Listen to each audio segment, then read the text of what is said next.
নাচতে নাচতে মাঝ রাস্তার পার্কিং সাইডেই জন্মদিন করতে দেখা গেল টলিউড কুইন শ্রাবন্তী চট্টোপাধ্যায়কে।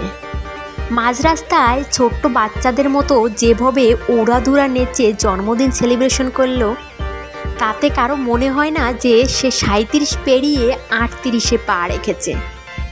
কাছের মানুষের আয়োজনে গাড়ির পিছনে বসে কেক কাটতে দেখা গেল শ্রাবন্তী চট্টোপাধ্যায়কে। তার জন্মদিনে কালো গাউন পরে নিজেকেই নিজের জন্মদিনে নাচতে দেখা গেল এছাড়া বাড়িতেও কেক কাটতে দেখা গেল শ্রাবন্তীকে। সকাল থেকেই তার ভক্ত অনুরাগীরা তাকে শুভেচ্ছায় ভরিয়ে দিয়েছে, এমনকি তার কাছের মানুষরাও শুভেচ্ছা জানাতে একদমই ভুলেননি। অন্যদিকে জানা যাচ্ছে যে শ্রাবন্তী নাকি চতুর্থবারের মতো প্রেমে পড়েছেন এক পরিচালকের। একবার নয়, দুবার নয়, তিনবার